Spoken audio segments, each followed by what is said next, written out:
Welcome, fine people, to the Nikhil Hogan Show. What a great thrill to be joined by a very special guest, Professor Rosa Cafiero of the Università Cattolica del Sacro Cuore, the Department of History, Archaeology and Art History.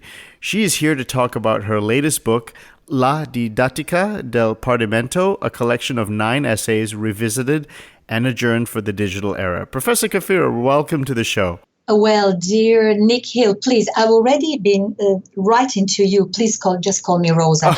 By the way, I'm not a professor with a capital P in the sense that I've been teaching. So I'm an adjunct professor. Okay. I am senior researcher with tenure. So really, please call me Rosa. It makes me feel younger. Well, actually, firstly, before we begin, is it true that the word for department in Italian is dipartimento? Perfect. In fact, when you look for Partimento without the DI at the beginning, you just run into Dipartimento di Scienze and Science Department. You just mix, the word. Yeah, Dipartimento. We could lay lots of jokes you can make about the Partimento theory. That's great. That's wonderful. And actually, you are a graduate of the San Pietro a Majella in Naples. Isn't that correct? Yes, I am indeed. I'm a graduate in piano, and I'm a graduate at the Naples University Federico II in, let's say, humanities. It's the best translation for my kind of degree. And yeah, that's it. I'm the native speaker. I'm Neapolitan native speaker, besides being Italian native speaker, of course. And I'm Partimento native speaker. I'm joking, of course. That's right. You really are.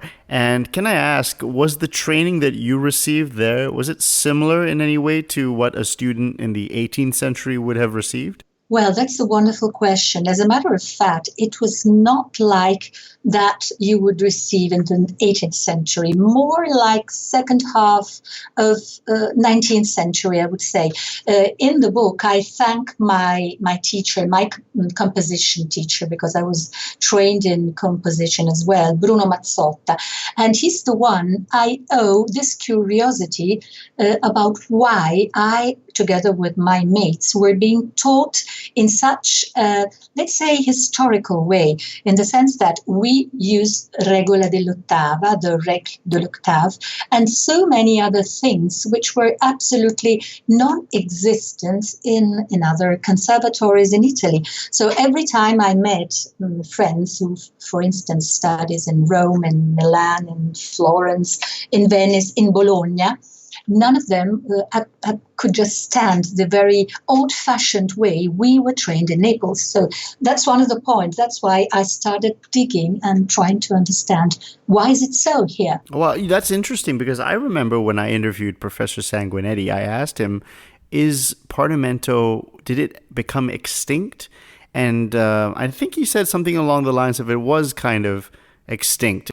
No, actually, yes, Giorgio Sanguinetti is right in the sense that, of course, it was it expired in some ways, but not maybe in Naples, because we just went on making these partimenti fugati, and we had to improvise the scale and, of course, improvise with imitation, with what we used to call, for instance, disposizioni, but that is another chapter.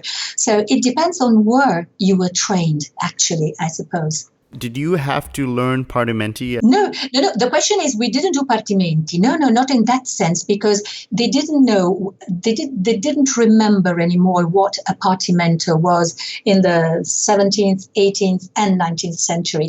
But they just used this very skeleton of bass lines, which were absolutely not à la page with the way harmony was taught in other conservatories in Italy. That is what I meant. But they had no idea. None of my teachers had the time to get into the library and have a look at the manuscripts, because they had another way of teaching, totally different. That is where and when my curiosity just started. Can you pinpoint what year it was, or when you got actually interested in digging in deeper into these methods of the old Neapolitan methods? Well, it was about when I had my first tenure, I had to go to Pavia, that is the university in Cremona, la scuola di filologia musicale, and I had a course, I had a short tenure about esegesi delle fonti musicali, that is musical sources interpretation. It was in 1987-88, and so I decided to have the students practice with some manuscript and some Neapolitan way of posing it. So I just started with this Cotumacci stuff. In fact, the first version of the first essay, La didattica del Partimento, was actually published in 1993, and it came out of the, let's say, workshops made with the students. So that is how it all began. What was the state of research in this area like in the 20th century? Are there particular scholars who had an interest still in these methods? Yes, definitely. It all started, let's say, with Carl Gustav Fellerer, who wrote this Partimento Spieler. He was just starting from the Santini collection, and he just picked up a couple of partimentos and he had them published. And that was, I suppose, one of the starting point for the 20th century, and because it just picked into this wonderful collection, which came from Rome, by the way, and so that he is the master, Fellerer, the master of all Partimento scholars, I suppose.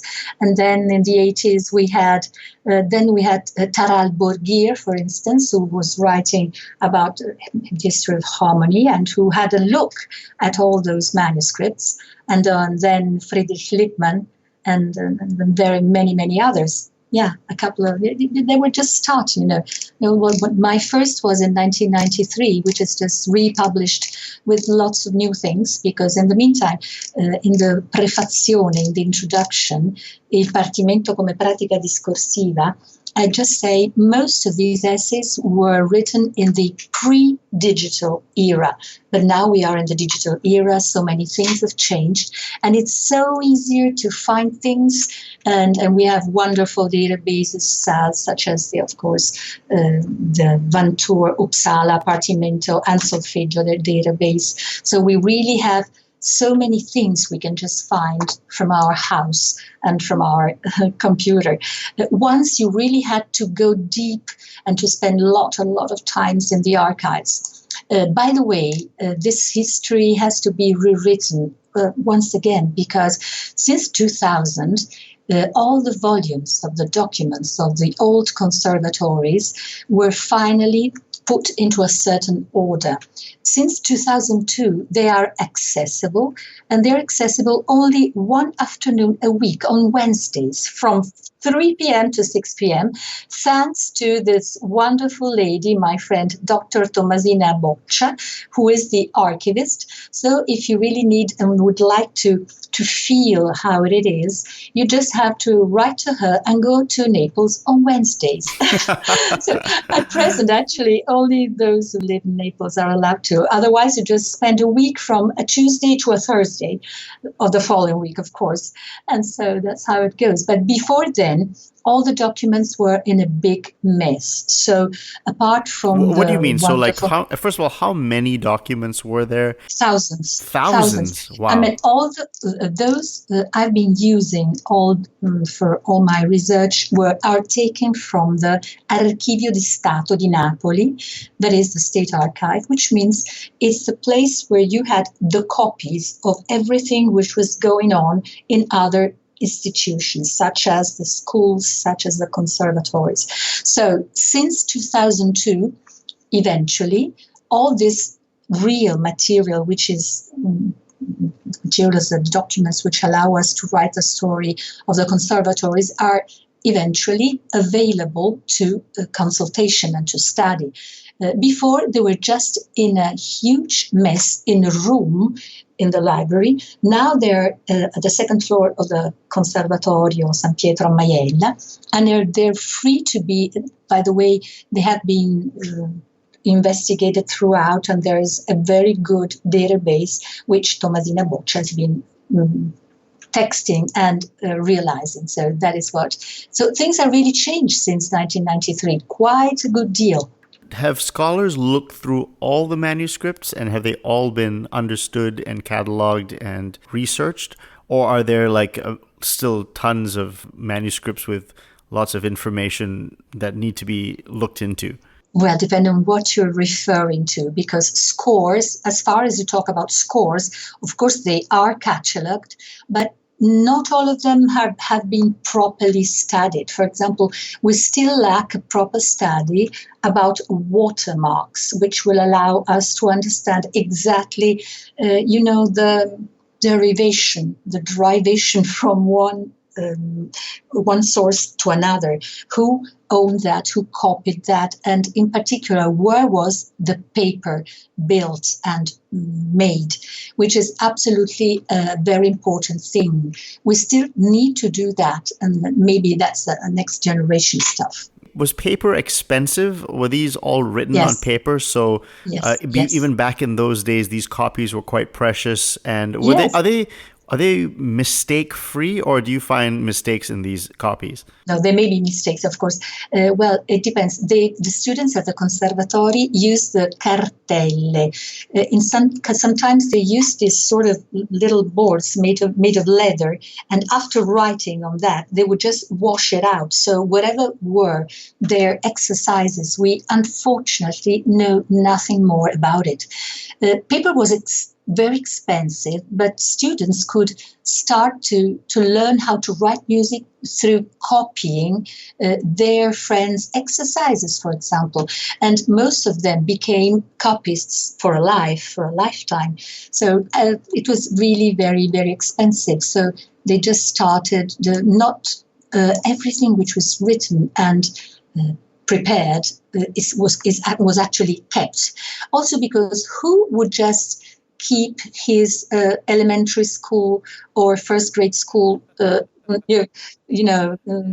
textbooks? I don't know if you still keep them, but not very many people have. I have nothing left, for instance.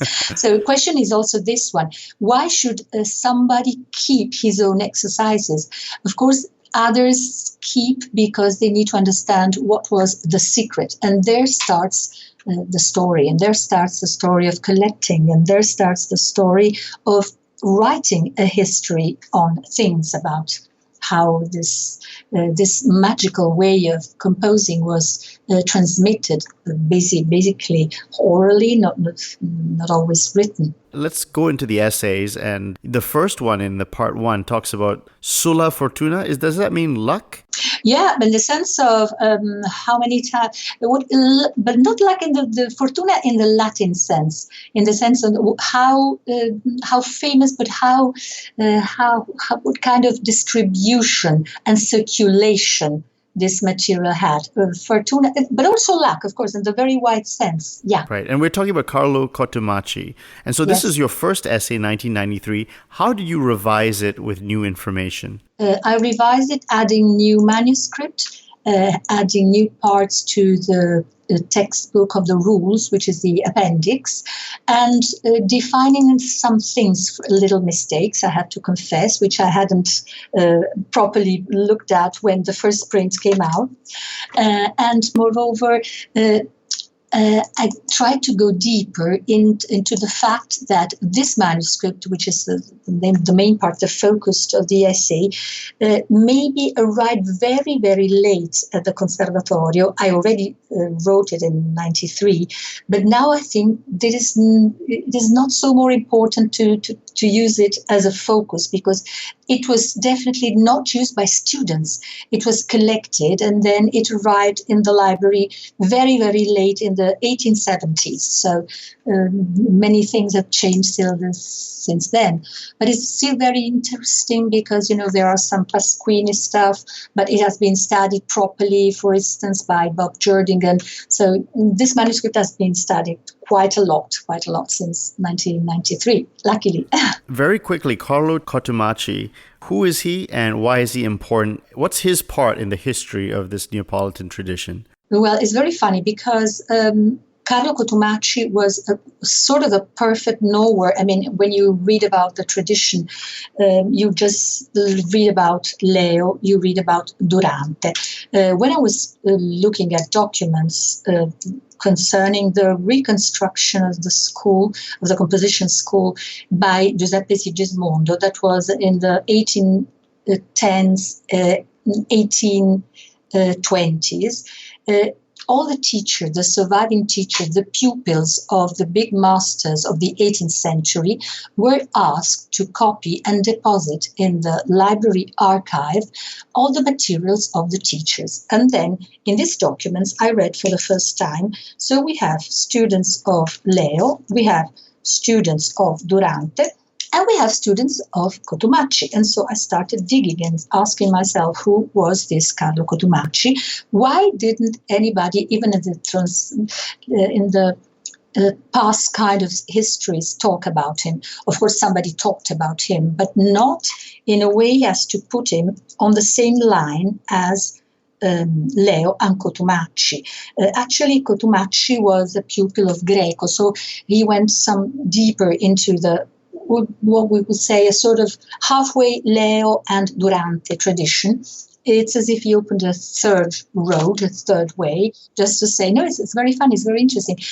Just because, so he was just so used. By the way, there's Sigismondo, who's the one who was rebuilding this library and recreating this history, who declares he had been a direct pupil of Cotumacci. And of course, he speaks as an eyewitness and says, okay, he was my master, I can tell you everything about him. But there's something more in the sense that this third road just gave me the way of digging deeper into this. So the first two are all about Cotumacci. Actually, this third way, I'm intrigued, is how is it different from Leo and Durante? That's an incredible question. You have to read a forthcoming paper by Van Tour about this. No, because I hope it's Studi Pergolesiani 11, 2020, maybe should be published by the end of the summer. No, I'm joking, of course, but it's a wonderful essay. I've been reading it in proof. He just says that how valuable is this theory of a Cotumacci role in the school? Was it really different? Maybe he was. I'm not going to tell you. You have to read Peter Van Toor's beautiful essay, or even invite him to talk about Yes, I really should. And now on the third essay, we talk about the rules of counterpoint for Nicola Sala. And so that essay, talk about that essay and how you revised it and what was in that essay.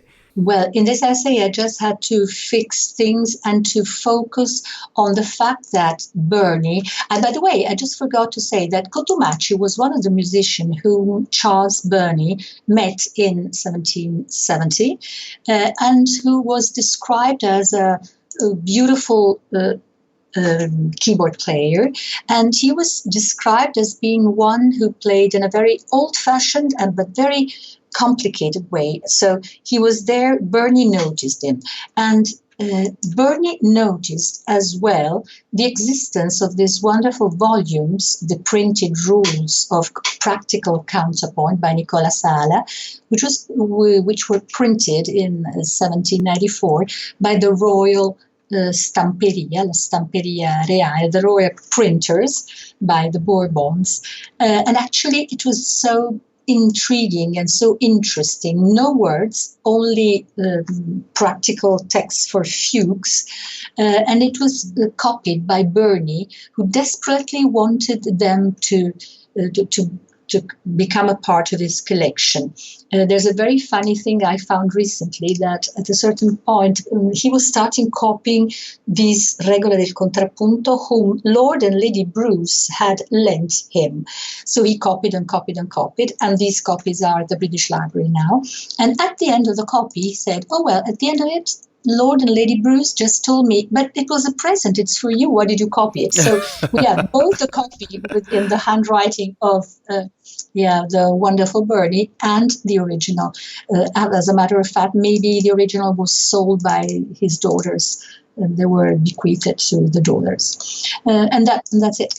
He was considered like an amazing counterpoint teacher, like really one of the best. But was he also criticized for not being a great melody writer? Maybe yes. We don't know much about how to write melodies as far as this counterpoint stuff is concerned. But, judgments in some cases are very hard to be accepted and to be tested and even proved. Well, Sala, I don't know if you have ever heard some of Sala's productions, Sala's music. It's interesting. It's quite interesting. So I don't know. This is a question. Of course, there's no Leo, but of course it's quite interesting as well. Interesting. Okay, so let's go on to part 2 now. And part 2 deals with harmonic theories. We talk about Francesco Durante. Yes. Well, I would just, fortuna, I'm just thinking about diffusion. Yes, what happens is that at a certain point, this Durante tradition makes a journey from Naples to Paris, and we find that Choron, for the first time, just publishes the rules of not only of Durante, but the rules of accompaniment, and that is why the first trip I've been intrigued by was this Naples-Paris, actually this Paris diffusion. In 1804, Choron published together with Vincenzo Fiocchi this wonderful text of l'art de l'accompagnement, quindi sorry for the Italian intersection, yes, the art of accompaniment. So he tried to understand how it was working, and he published it in French. Did you revise this one, and in what way did you revise this essay? I just added more musical examples. Yeah, and the adjourned the bibliography. I mean, the bibliography is adjourned in all the papers, and so it takes care of all the scholars who have been dealing with the same kind of subjects in between. Do people get an idea of how hard it was to get at these manuscripts maybe 20 years ago versus today? I don't know. Maybe yes, maybe no.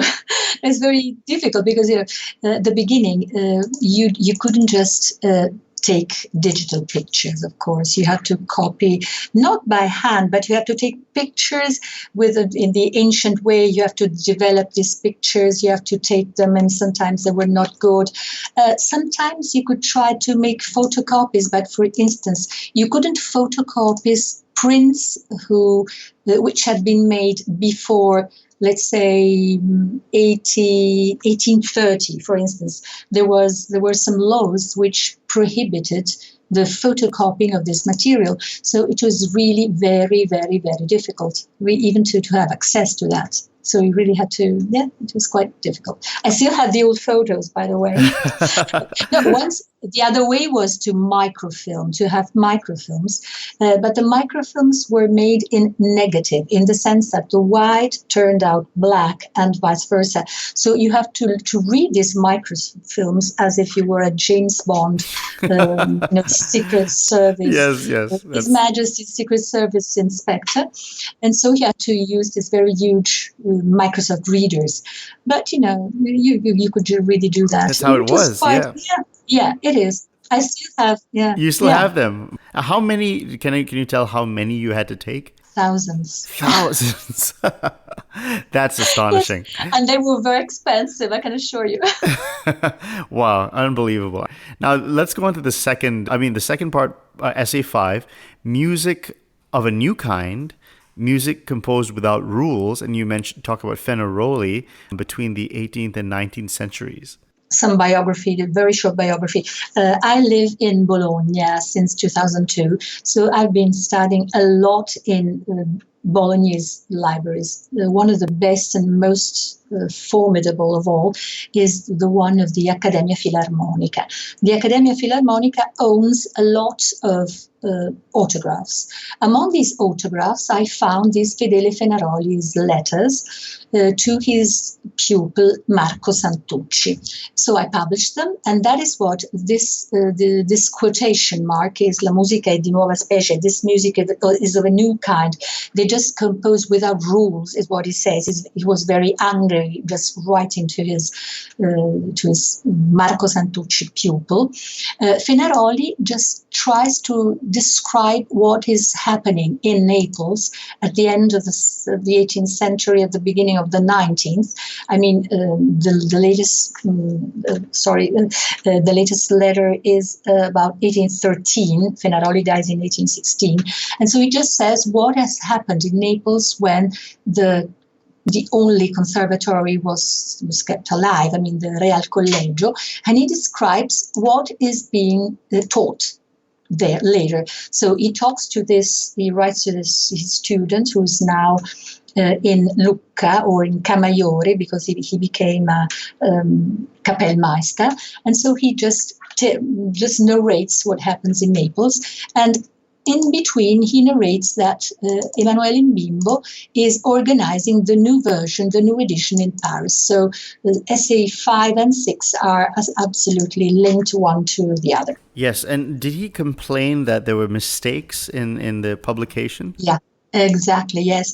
Yes, he said that there were mistakes, but actually, I suppose he was waiting for the Mbimbo new version, and he was complaining maybe with other mistakes. I suppose there were the Choronfiocchi mistakes, but he doesn't say it clearly, because he says there's a pupil of mine, which I suppose was Mbimbo, who was just revising all the mistakes which have been published in Paris, in France. So there were many, maybe. yes. And this is a question that I just have myself. Do we know that they were aware of people like Haydn and Mozart in Naples? I know Rossini was a huge fan of Haydn and Mozart. In Naples, were they aware of these influenced composers? Haydn studied with Porpora, and Mozart went to Italy multiple times. Were they aware of this? Because I guess Italy as a country, there were some troubles with Napoleon and all sorts of things happening at the turn of the 18th century. Were they aware of the European developments? Well, it depends on the musicians. It depends, of course, on the kind of circulation that a musician had. For instance, don't forget that Ferdinand IV, that is the King of Naples, was very fond of Haydn, and he wanted him to write something for him and to become one of his Kapellmeister. So the fame of this musician was absolutely worldwide. Even in Naples, I mean, they knew what it was about. There were very many people. We know about this. For example, Giuliana Gialdroni has been publishing the correspondence of Hadrava. So most of the politicians knew exactly what kind of music was circulating and were proposing very, very interesting things, even if we don't. I mean, it was a very esoteric circulation, so not everyday's music to be heard, but the circulation was a matter of fact. Yes, it was. Do we have biographies, like proper biographies of... I know that Florimo wrote a lot of stuff, but people have questioned some of the historical accuracy here and there. But like, for instance, Durante, Fenaroli, all these people, do they have biographies, obituaries, information about their life, or do we only have scraps here and there? No, there are a lot of them, but they were just written, for instance, by this huge Biografie degli uomini illustri. So most of them were published at the beginning of the 19th century, and most of them had some references to what was told, for instance, by Giuseppe Sigismondo, who was just proclaiming he had been knowing in person very many musicians and was just telling tales. I mean, Florimo, of course, found in his library, because he was the librarian of the Collegio di Musica, he found lots of material. He found what was published mainly.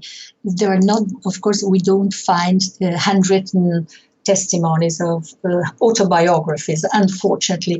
So one of the things which is still very, very interesting is to go through these published biographies and try and see what is true and what isn't, because, the myth is very easily built on narration, so you can really go on and on, try and going back and try to understand who was the first to spread, the kind of misinformation or the right information. Do we have letters from all of these people sending letters to each other, and do we have collections of letters like Durante? There are some letters, yes, there's something. Mainly, one of the most interesting letter collection is the one kept at the Museo della Musica in Bologna, because it's the Padre Martini correspondence. So in most cases, we can find some letters which were sent by Martini and to Martini. Of course, in Bologna, we have the ones sent to Martini, unless Martini had written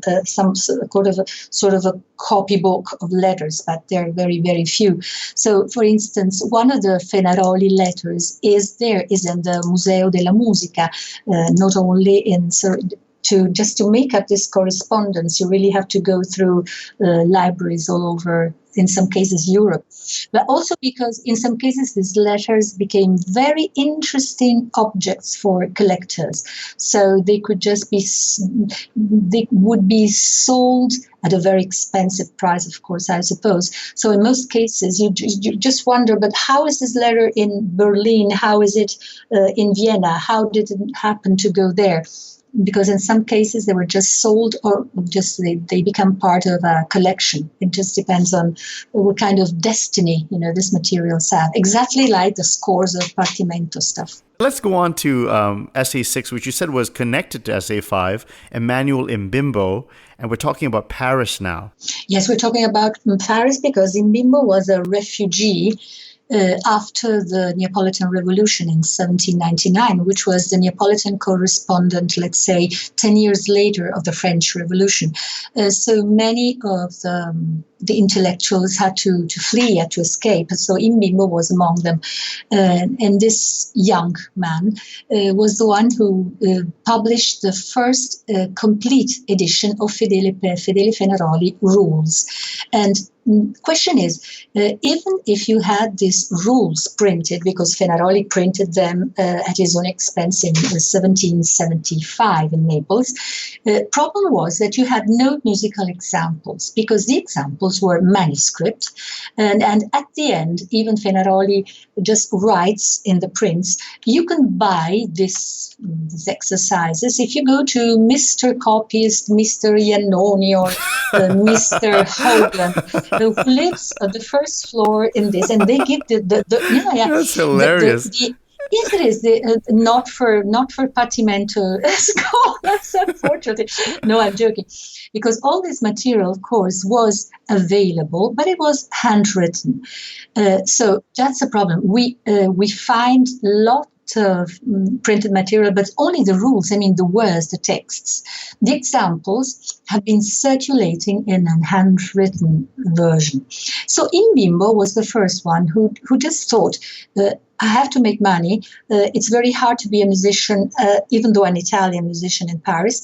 I have to do something about the Neapolitan school, which is so loved in Paris. So he actually assembled these exercises and just printed the first edition, very beautiful. By the way, devoted to Fedele Fenaroli, and then the Seguito dei Partimenti, devoted also to Zingarelli, who in 1813 had become the headmaster of the Collegio di Musica. And so actually he, let's say, joined the text and the musical example, and that is first time. Now we go on to part 3. Essay 7 is music practice. So what would that mean, practica? Pratica is the practical way of being practical in music, not theoretical. Well, pratica is an important reference, because the references I've been finding analyzing a specific manuscript, that it was not attributed to Giordani, has all repertoires stated, but actually it is a transcript of Zerlino. That is, we have the demonstration that Zerlino, that is 16th century theory, was circulating in a sort of modernized version throughout 18th century, which is really interesting and amazing, because everybody had always been saying, no, that must be a Neapolitan kind of counterpoint text. No, this is, okay, the title is Pratica della Musica, but actually, if you really read it and you collate it with other texts, you find out that it is a very easy way of posing Zerlino. So that's the bilancio. The bilancio, that is not a balance, but the way of seeing what was taught as a composition matter in 18th century, of course, maybe in Naples, but also in Rome, because I suppose this manuscript has a lot of things to do with Rome, was actually Zerlino. Let's say a Zerlino modernized for the contemporaries.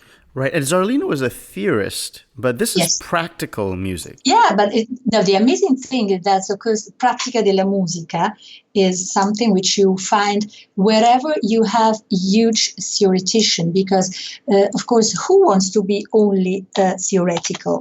So I'm a theoretician, but I have to teach you something about being a practical musician. And so, for instance, there's a very nice way of just posing it. Rei, who was a pupil of Sala, just published the rules of Sala, just turning out the title of this huge regole del contrappunto pratico. By the way, regole pratiche, the word pratica is so recurrent, is so often used, because a musician wants to be a practical musician. So you really have to be, not in the sense of practical joke, I mean, but the sense of practical, of evidence, being not a theoretician. Theory frightens, maybe. So a theoretician needs to demonstrate his pupil that before the practice, after the theory, just to paraphrase this, prima la musica, poi le parole, before the music, then the words. Now we go on to Francesco Bianchi, right? And Bianchi. We read it chi. Yeah, Bianchi. It's funny because in Italian it shows Bianchi. Bianchi. And so, can you talk about his treatise on harmony? Yeah. Once again, Harmonia teorico-pratico, see how recurrent the text is. Yes, Francesco Bianchi is a very interesting musician. He has been one of the best opera musician as far as, the myth of Neapolitan opera is concerned. He was really a huge star.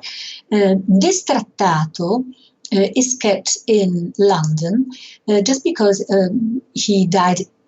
Unfortunately, he committed suicide in 1810, and all his materials were scattered. I mean, they were kept by the widow, but they were progressively sold. This essay was renewed quite a lot because a couple of years ago, Bonham, the auctioneer in London, sold another exemplar of this Trattato di Armonia, and so I could just add some new things and some new information because Bianchi has been, focused on newly about this Trattato di Armonia. And moreover, another thing is number 8 and number 9, Bianchi and Selvaggi are once again joined because this manuscript, the manuscript Trattato di Armonia Teorico-Pratico, was definitely in the hands of Gaspare Selvaggi, who used it in the Trattato di Armonia much later in 1823.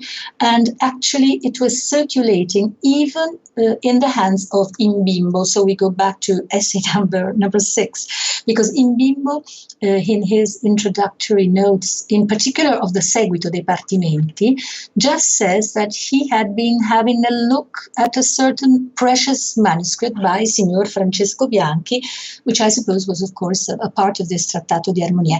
So, there are connections all over the place. What was in that book? Was that like a Fenaroli regule? No, it was something much more tied to numbers, in fact, or to the way of dividing octave, to the way of he definitely speaks about tonality, and he tells how, yes, in a certain way, of course, yes, but Bianchi is more, not the Fenaroli is a sort of a pupil of Durante. Bianchi is on the other côté, on the other side. He was a Leo descendant, if we have to, just to create this genealogical tree. So, but it's quite interesting, very interesting, because Francesco Bianchi is always thinking about a mathematical way of posing harmony, and it's very detailed, but in the same way, very, very easy.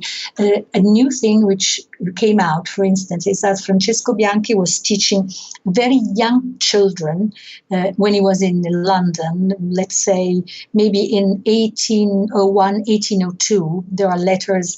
And so actually he was also a very devoted teacher to children. So children who had been learning counterpoint, orally counterpoint, and Partimento practice were absolutely very, very skilled. And I suppose that is a kind of witness situation on how this kind of things could be suitable to very young children as well. So Bianchi is a very funny situation, because he's a very high, very difficult to such an extent, because he writes about acoustics, or he writes about numbers, he writes about ratios.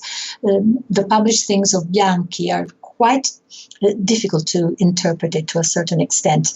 But we have the proof, the evidence that he was a very devoted teacher to young children, which is very amazing. Well, how did he teach young children? Because I know there's things like intablature, which are beginning piano pieces. What was his method for teaching children? Well, I suppose the description is in many correspondence.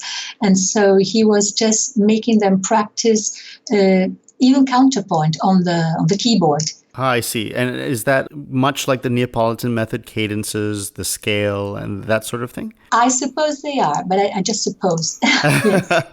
Okay, so now I want to ask you about what happened to the Neapolitan school, because we know that there was criticism that it was seen as old-fashioned as you were progressing into the 19th century.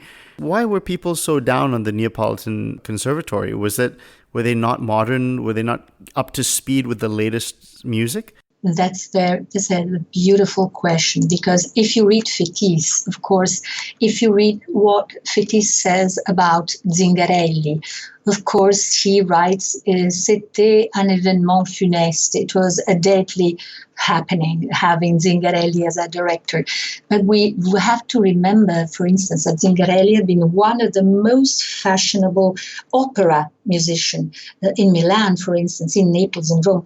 So Fétis casted a pall, let's say, on Neapolitan beginning of 19th century way of teaching. But we don't have to forget, for instance, that Zingarelli was teaching Bellini.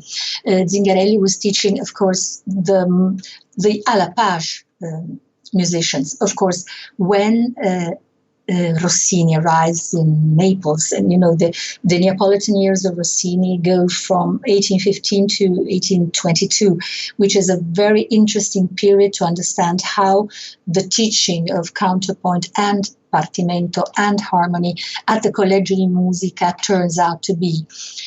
We don't have to forget, for instance, that in 1818, one of the most promising pupils of Zingarelli was Mercadante. So something was moving, of course, something was changing. The huge problem at the beginning of the 19th century was to keep up with what all the prodigious quantity of operatic material had been put on stage, not of course, but as a matter of fact, they were working quite in a, let's say, advanced way.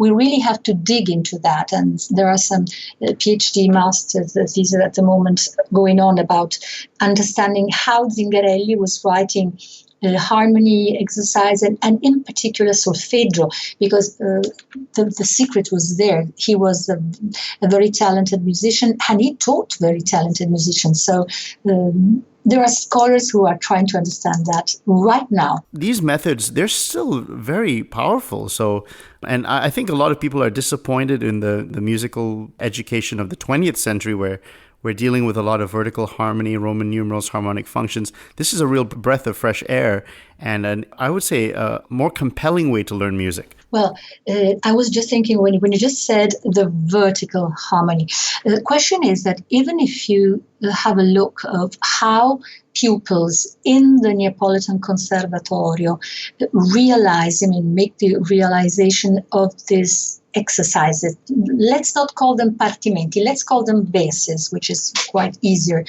The more you get far from the original model, the more you have verticality. I mean, the original model, the original partimento was a fine mixture of counterpoint and harmony.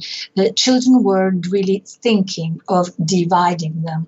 So the fact that you have to imitate properly a singer, you have to accompany a singer, you have to accompany an instrument, you had to invent your disposizioni. Disposizioni was a technique basically of counterpoint. So you had very small ideas and you had to combine them on the keyboard. So actually, I suppose one of the most beautiful moments to see how they were working all together is the first half of the 18th century, or even the latest part of the 17th. The more you go any further, the more you find that this imitation based harmony turns to be a vertical harmony. It's the way maybe harmony is being taught nowadays as well in Italian conservatories, because you go far from the model. So the more you get away far from the model, the more you are alone. So you don't know. Also because what do you mean by alone, Rosa? Alone in the sense that when the partimento spieler, in the sense of Gaetano Greco, for instance, knew exactly how to do that. Also because the live music, the music alive, which was made, which was heard in the theaters, which was heard in the churches, which was heard in academia, corresponded exactly to what they were taught. The more you go towards 19th century, the more you find that music on stage has been changing. The more you go, of course, towards the 20th century, the more you have to feel the need to understand that partimento is an old-fashioned model, and it is no more alive. The sense of alive is what, for example, Stendhal says when he writes about music in Italy. He says, every night I go to theater, and every night I listen to something lively, living, because it is being created exactly for that event, for the stage. And exactly what I mean, in the sense that a partimento spieler in the 18th century knew exactly that that kind of improvising, that kind of harmonizing, that kind of counterpoint invention was to be found in sacred music, in operatic music, in instrumental music. It was alive, really alive. And the better you would learn, the better a musician you would be. Is harmony and counterpoint, are they two separate subjects, and should we separate them? Well, it depends on what you want to do with them. Because, if you want to be a partimento spieler, maybe you shouldn't. If you want to be, I don't think for example, even if you study cherubini, even if you study, it depends on how you want to look at it and what you really want to understand of it. I would really look at them in a conjunct way. Now there's an adjective which is very, very much used and abused in present days, holistic. I don't know if it's the proper way of using that. The question is that you have to study and go on, because every moment of our history maybe has a different way of posing relationship between harmony and counterpoint. Is this music only for the 18th century, or do you feel like if someone is learning the rule of the octave today, cadences, can that apply to more, can the principles of this instruction, can that apply to more modern settings? That's a wonderful. It depends on what modern settings means. Because what kind of a composer would you like to be if you start for Partimento? I don't think I'm the right person to answer because, my view is maybe it's too much history based. I mean, the question is, I would think it is useful because in this way you could understand music without boundaries and without chronological limits. But of course, it just attains to a repertoire which may exclude the Renaissance, of course, and maybe, of course, electronic music, maybe. But it's so difficult for me to answer. Really, no so problem. Difficult. Well, I mean, could you talk about what mysteries that you are interested in, that you're looking forward to reading about, uncovering yourself, or curious about? Well, mysteries. Well, very curious. I would like to find some more exercises realized by students. Recently, even Van Tour knows about it. There's this beautiful situation about an unknown musician whose name is Biagio Muscoduri, never heard, besides in two manuscripts, one in Florence and one in Bologna, again in the Accademia Filarmonica. It is one of the few, not the only one, or the few cases in which we have exercises realized under the hand, we can say, of the pupil and correction of the teacher, which is something I really long to find and long to see, because I've always been wondering, but what did they do exactly? How were they corrected?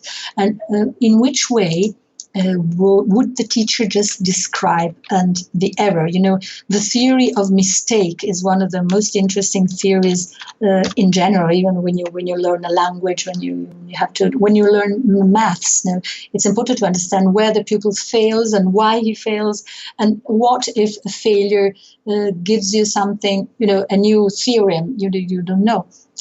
So that is what I like to find, in the next few years. I don't know. Really. Do you have a favorite composer from this period? Oh, well, all of them. No, it's so difficult. I adore Leo, of course. And it's difficult to talk about Fenaroli. Fenaroli has been writing very beautiful music, mostly church music. The things I've been reading, of course, and the scores I like quite a lot. Durante is amazing, of course.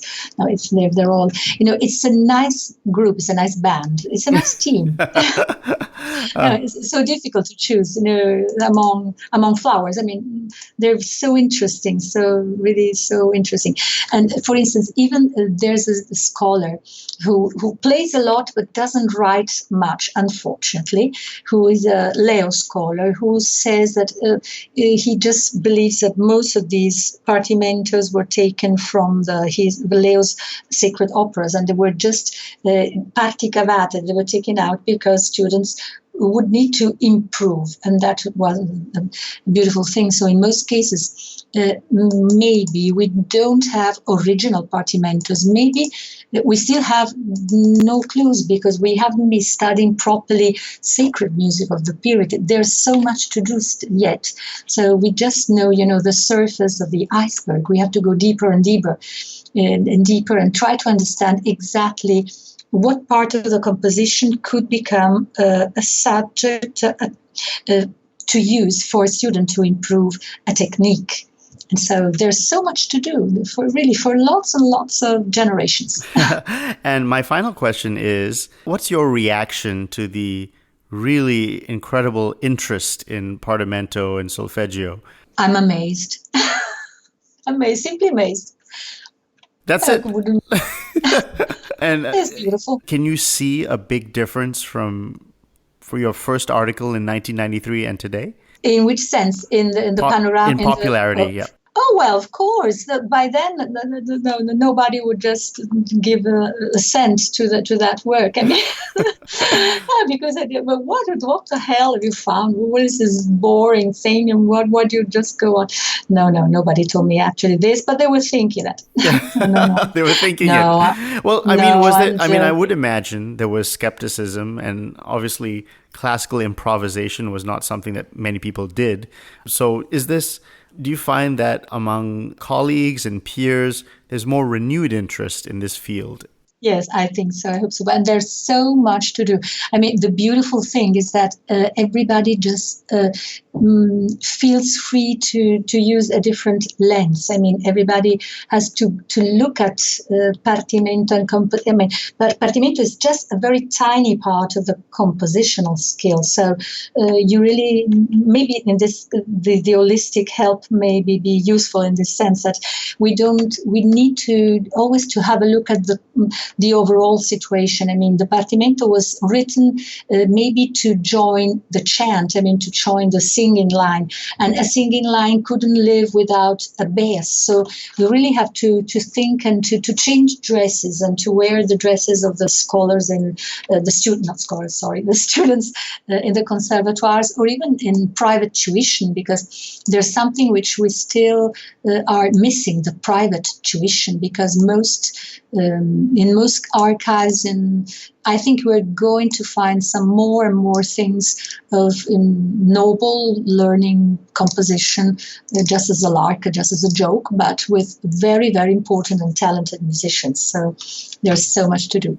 Great. Well, Rosa, it was really a pleasure to talk to you. I feel like I'm talking to Partimento royalty, someone who's been there from the beginning.